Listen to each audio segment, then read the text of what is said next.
Shalom, puji nama Tuhan. Malam hari ini kita akan kembali dibekali kebenaran firman Tuhan. Dan sebelum kita belajar firman Tuhan, mari kita berdoa. Kembali kami menaikkan pujian syukur kami kepada Engkau, Allah yang setia, Allah yang baik, Allah yang senantiasa memperhatikan dan memperdulikan setiap kehidupan kami. Terima kasih banyak Tuhan, malam hari ini kami rindu kembali belajar akan kebenaran firman Tuhan. Mampukan kami mengerti, memahami setiap renungan firman Tuhan yang akan kami dengarkan pada saat malam hari ini. Terlebih khusus Tuhan, biarlah kami menjadi pelaku-pelaku akan kebenaran firman-Mu. Terpujilah Engkau Tuhan Yesus, berkati hamba-Mu yang akan menyampaikan firman-Mu. Pengurapan Allah secara khusus turun ke atas hamba-Mu, sehingga kami semua jemaat Tuhan yang ada di rumah masing-masing diberkati oleh kebenaran firman Tuhan. Terpujilah Engkau Bapa yang baik, ini doa kami siap dengar firman-Mu. Dalam nama Yesus, haleluya. Amin, puji Tuhan. Malam hari ini saya akan bawakan tema atau perenungan firman Tuhan dengan judul Tanah Liat yang Berharga. Ya, sekali lagi tanah liat yang berharga. Sebelumnya saya mengucapkan banyak terima kasih kepada Ibu Gembala, Bapak Wakil Gembala yang sudah mempercayakan saya untuk melayani akan kebenaran firman Tuhan, dan kiranya firman Tuhan ini memberkati. Dan kita buka langsung di dalam Yeremia pasal 18 ayatnya yang ke-6, seperti judul saya tadi, yaitu Tanah Liat yang Berharga. Teks yang saya ambil dalam Yeremia 18 ayatnya yang ke-6, saya akan bacakan buat kita semua. Masakan aku tidak dapat bertindak kepada kamu seperti tukang periuk ini, hai kaum Israel? Demikianlah firman Tuhan. Sungguh seperti tanah liat di tangan tukang periuk, demikianlah kamu di tanganku, hai kaum Israel. Puji Tuhan.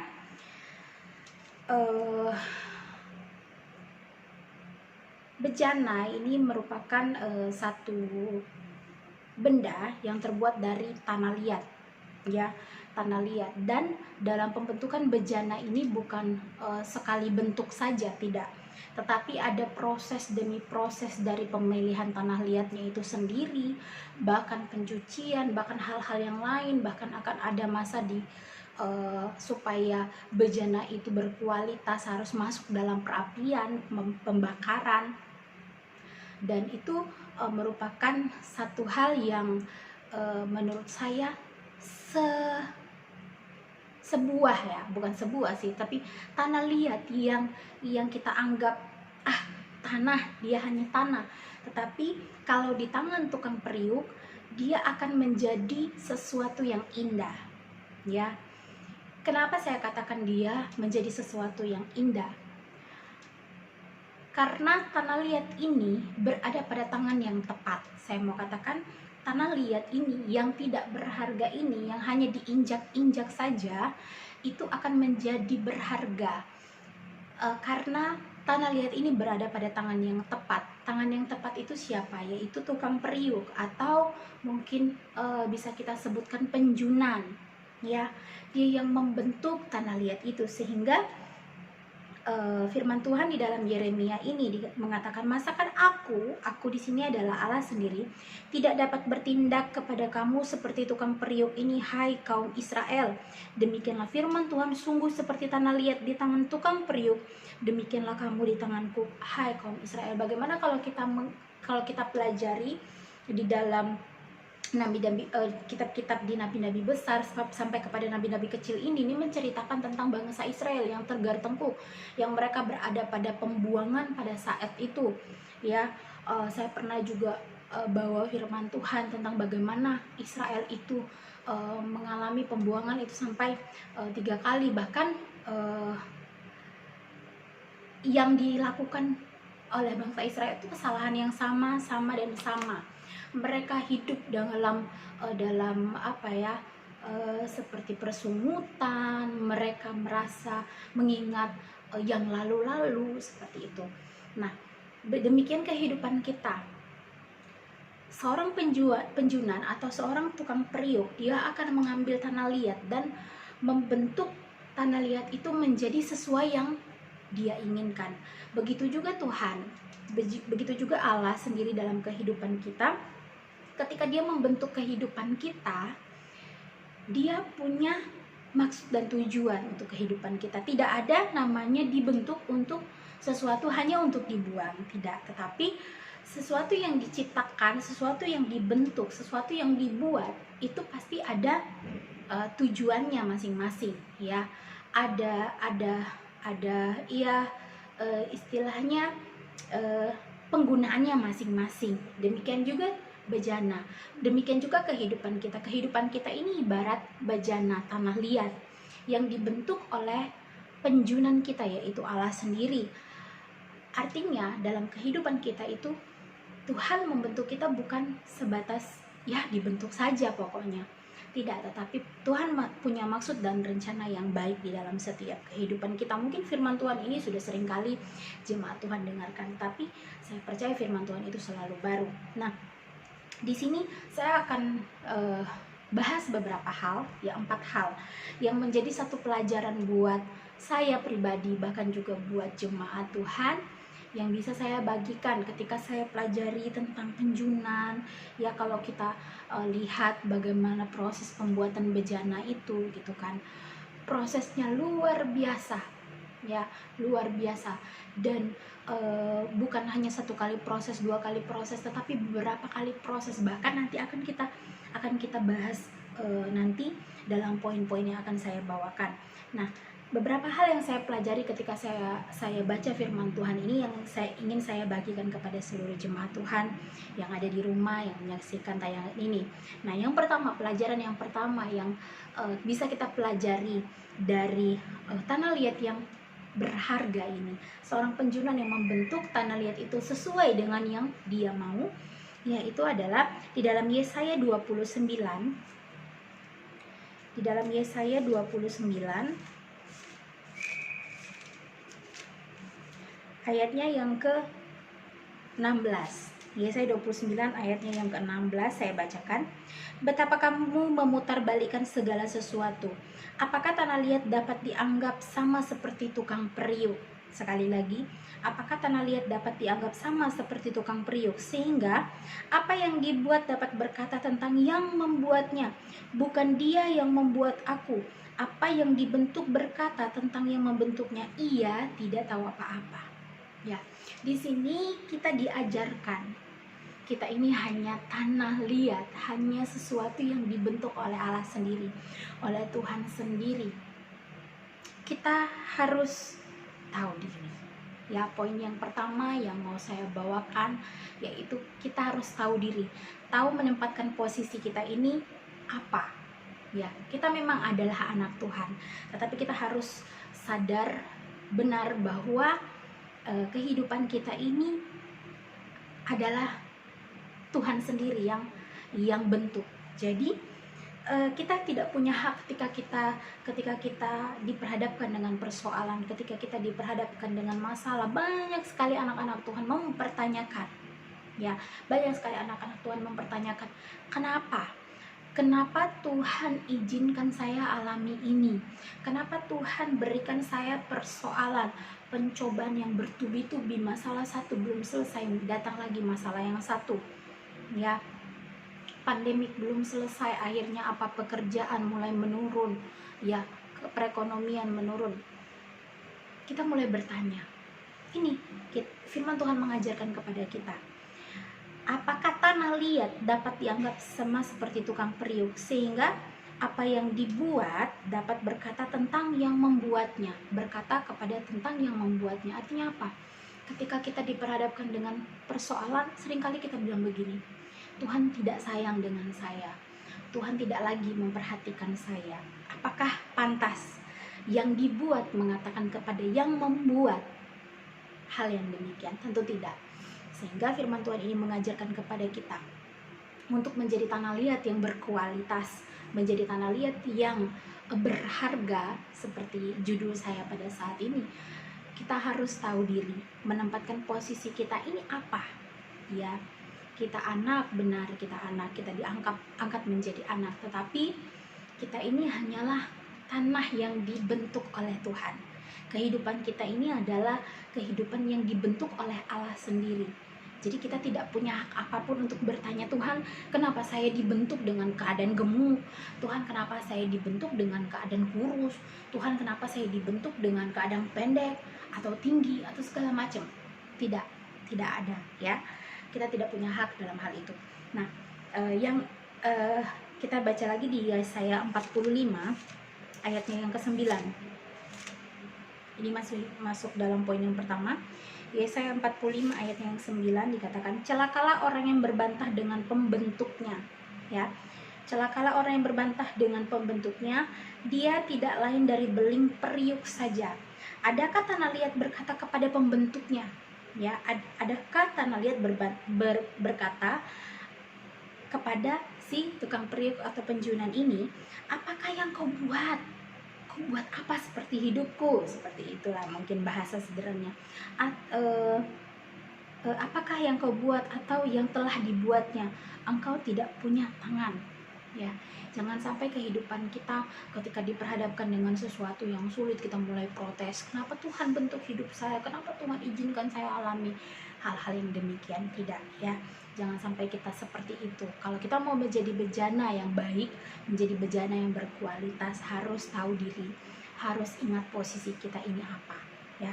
Yang kedua, pelajaran yang kedua yaitu di dalam Yeremia 18 ayatnya yang keempat. Saya bacakan, apabila bejana yang sedang dibuatnya dari tanah liat di tangannya itu rusak, maka tukang periuk itu mengerjakannya kembali menjadi bejana lain menurut apa yang baik pada pemandangannya. Seperti ayat yang ayat pokok kita dikatakan, apakah seperti tanah liat di tangan tukang periuk, demikian artinya di sini bahwa apabila bejana yang sedang dibuat dari tanah liat di tangannya itu rusak. Nah, jemaat Tuhan, kalau saya pelajari dalam pembuatan bejana ini atau dalam seperti guci, ya, kalau kita kenal guci atau apa itu, ketika seorang penjunan atau seorang tukang periuk ini sedang membentuk, itu kan seperti ada alat untuk berputar-putar seperti itu. Ketika itu dalam prosesnya, dalam pembentukannya itu sudah menjadi satu terlihat ini oh mungkin dia bentuknya begini atau begini bulat atau seperti apalah, sepertinya sudah terlihat bagus gitu, mendekati selesai seperti itu. Tetapi ada kalanya seorang tukang periuk akan menghancurkan kembali sesuatu yang sudah dibuat itu, yang sesuatu yang kalau kita kasat mata kita sudah melihat bahwa itu udah mau selesai, tetapi ada kalanya seorang tukang periuk itu akan menghancurkannya kembali. Dia akan hancurkan tanah liat yang tadi sudah dibentuk itu. Karena apa? Ketika dia sedang membentuk, dia merasa ada satu kerikil kecil saja kerikil itu, dia akan cabut kerikil itu, lalu dia bongkar kembali tanah liat itu dan dibentuk kembali. Kenapa demikian? Karena kalau saya pelajari bahwa dalam pembentukan bejana, ketika ada sedikit saja kerikil, ada sedikit kecil saja kerikil yang masih ada melekat pada tanah liat yang harus dibuat menjadi bejana yang bagus, itu akan mengurangi kualitas dari bejana itu sendiri. Karena apa? Dengan ada kerikil itu, bejana itu akan mudah retak. Yang pastinya kalau sudah retak pastinya akan pecah. Sehingga si tukang periuk tidak mau seperti itu. Tukang periuk membangunnya supaya menjadi sesuatu yang baik, sehingga dihancurkan. Poin yang kedua yang kita pelajari apa? Kerelaan hati kita untuk dibentuk. Malu, ya, malu kalau kita mengatakan kita berdoa, Tuhan, ajar kami mengerti maksud dan tujuan Tuhan. Ajar kami memahami apa yang Tuhan mau. Ajar kami ini begini-begini, hati kami, hidup kami siap dibentuk oleh Tuhan. Tetapi ketika mendengar firman Tuhan yang keras sedikit, mulai tersinggung. Loh, kan sudah berdoa tadi, bentuk kami sesuai dengan yang Tuhan mau. Sehingga pembentukan itu sakit memang. ada hal-hal yang tidak baik dalam kehidupan kita yang harus Tuhan keluarkan, yang harus Tuhan cabut, dan harus dihancurkan kembali lalu dibentuk sesuai dengan yang Tuhan mau. Sakit memang, pembentukan itu pasti sakit.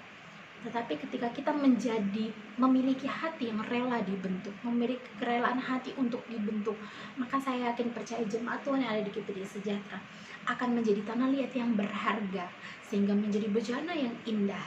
Ya, percaya bahwa meskipun pembentukan itu sakit, meskipun mungkin ada keegoisan dalam diri kita, ketika kita sekarang ini sedang dalam pembentukan, ya. Setiap hari Tuhan sedang bentuk kita. Ketika Tuhan bentuk, Tuhan merasa ada kerikil yang tajam yang membuat ini pasti tidak bagus, akan membuat kualitas ini tidak bagus, sehingga kerikil itu harus dicabut, lalu kita harus dihancurkan kembali.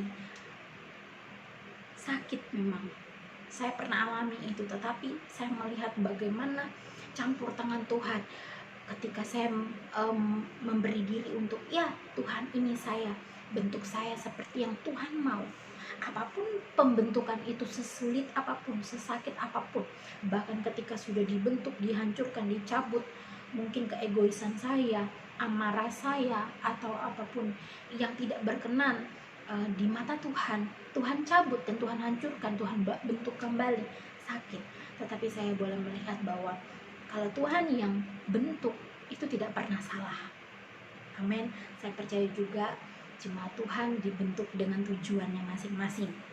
Itu poin yang kedua, yaitu rela, memiliki kerelaan hati untuk dibentuk. Yang ketiga, Roma 9 ayat yang ke-21. Saya bacakan di dalam Roma 9 ayatnya yang ke-21.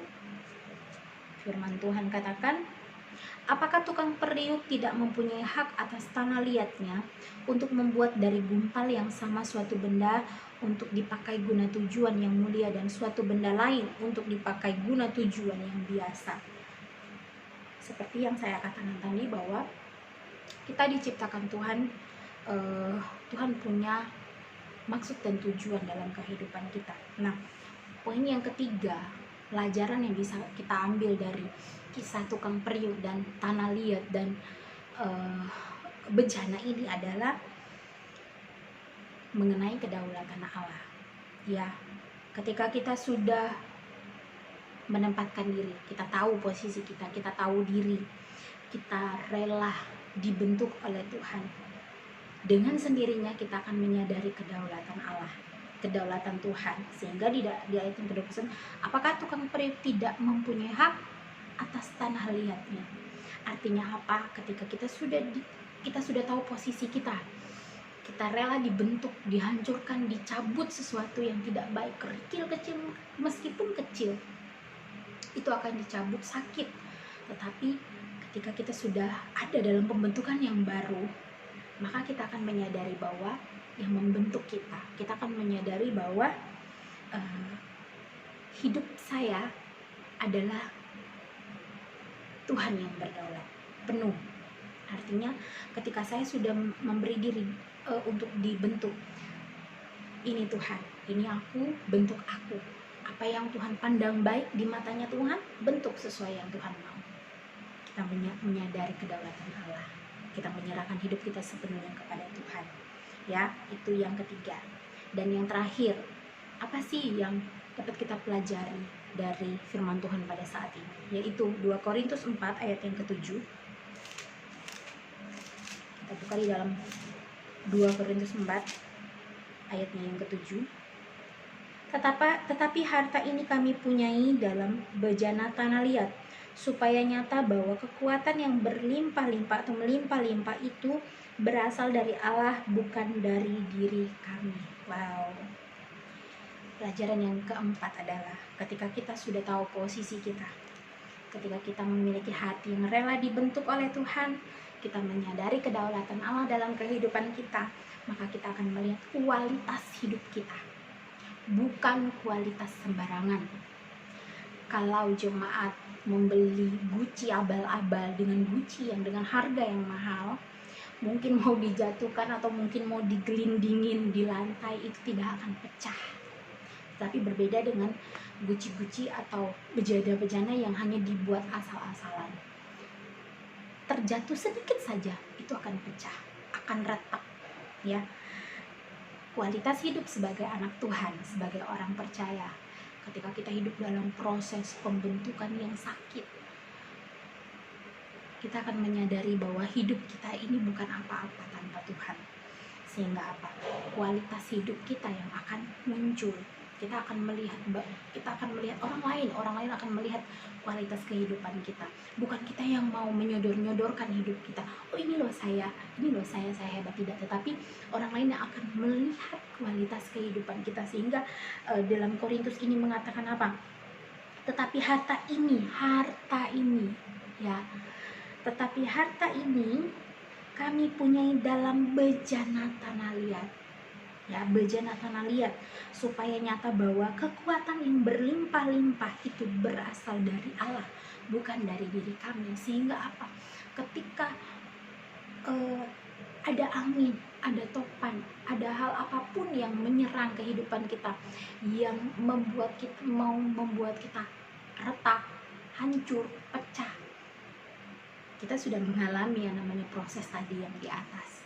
Sehingga walaupun mungkin kita digelindingin, mungkin kita mengalami hal-hal yang pahit, firman Tuhan sudah ajarkan kita, kualitas hidup kita akan muncul pada saat itu.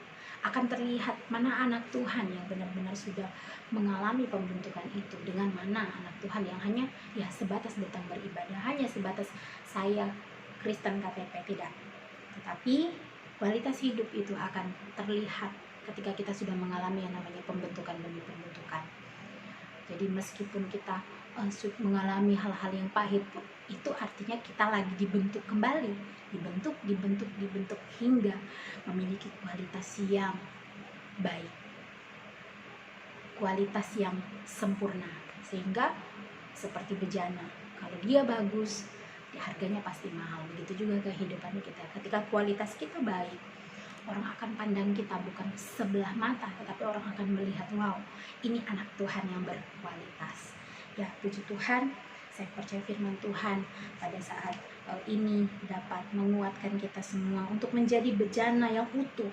Kita harus siap dibentuk oleh Tuhan. Meskipun pembentukan itu sakit, meskipun pembentukan itu menyayat ya kehidupan kita, menyayat hati, kenapa Tuhan harus begini. Jangan pertanyakan apapun kepada Tuhan. Ingat posisi kita, serahkan hidup kita bahwa Tuhan yang berdaulat dalam kehidupan kita, dan beri dirimu untuk dibentuk oleh Tuhan. Kerelaan hati untuk dibentuk, diproses oleh Tuhan. Sehingga kita akan melihat kualitas, bahkan bukan hanya kita, tapi orang lain akan melihat kualitas hidup kita. Kehidupan kita ini diisi ya, kan ini bejana, diisi dengan hal-hal yang baik, diisi dengan hal-hal yang datangnya dari Tuhan. Sehingga orang akan melihat, wow, dia anak Tuhan yang luar biasa. Meskipun kita tanah liat, tetapi kita menjadi tanah liat yang berharga. Puji nama Tuhan. Demikian firman Tuhan. Mari kita satukan hati kita berdoa untuk firman Tuhan ini. Kami bersyukur Tuhan buat kebenaran firman Tuhan yang sudah kami dengarkan pada saat ini. Tuhan, kami benar-benar menyadari bahwa kami bukanlah siapa-siapa tanpa Tuhan. Oleh sebab itu, biarlah otoritas Allah senantiasa Tuhan karuniakan dalam hidup kami. Kami rela untuk dibentuk oleh Tuhan meskipun sakit dalam pembentukan itu, meskipun kami harus dihancurkan kembali dan dibentuk kembali, kami harus mengalami hal-hal yang tidak enak, tetapi kami percaya bahwa ketika kami melewati hal-hal itu Tuhan, kami akan melihat, bahkan orang lain akan melihat kualitas kehidupan kami sebagai anak-anak Tuhan, sebagai orang-orang yang percaya kepada Tuhan. Terpujilah Engkau Tuhan Yesus. Berkati seluruh jemaat GPDI Sejahtera yang ada, kuatkan terus iman mereka menghadapi hari-hari ini, pandemik yang masih ada di tengah-tengah bangsa kami. Tuhan tolong jagai, lindungi, sertai seluruh jemaat Tuhan yang ada, kuat, sehat, sukacita, damai, sejahtera terus melingkupi, menjadi bagian di tengah-tengah kehidupan seluruh jemaat Tuhan yang ada di GPDI Sejahtera ini. Tuhan, terpujilah Engkau Bapa yang baik. Hati kami sudah menerima firman Tuhan, kami diberkati, kami dibekali kembali lewat firman Tuhan.